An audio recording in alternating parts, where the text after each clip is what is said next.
नमस्कार, दबंग 24 न्यूज चॅनलमध्ये आपले स्वागत आहे। महाराष्ट्र पोलीस विभागात तब्बल 6.41 कोटींचा कथित वेतन घोटाळा, बनावट कर्मचाऱ्यांच्या नावावर सरकारी निधी लादण्याचा आरोप। मुंबई महाराष्ट्र पोलीस दलाच्या उत्तर प्रादेशिक विभागात धक्कादायक आर्थिक गैरव्यवहार उघडकीस आला असून तब्बल 10 बनावटी कंत्राटी कर्मचाऱ्यांच्या नावावर सुमारे 6.41 कोटी रुपयांचे वेतन काढण्यात आल्याचा गंभीर आरोप समोर आला आहे।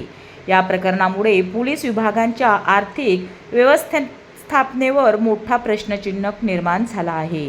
प्राथमिक माहितीनुसार 2019 ते 2024 या कालावधीत अस्तित्वात नसलेल्या कर्मचाऱ्यांची नावे नोंदवून त्यांच्या खात्यावर वेतन जमा करण्यात आले। अंतर्गत तपास आणि लेखापरीक्षणादरम्यान हा प्रकार समोर आला आहे। प्रकरणात तत्कालीन काही अधिकारी आणि कर्मचाऱ्यांची भूमिका संशयाच्या भोवऱ्यात असून संबंधित विरोधात गुन्हा दाखल करण्यात आला आहे।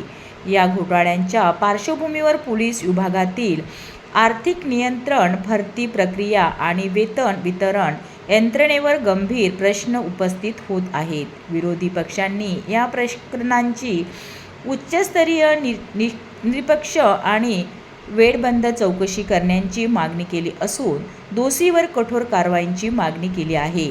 दरम्यान शासनाकडून या प्रकरणाची सखोल चौकशी सुरू असल्याचे सांगण्यात आले असून दोषी कोणताही असो त्याच्यावर कायद्यानुसार कठोर कारवाई केली जाईल असे प्रशासनाने स्पष्ट केले आहे।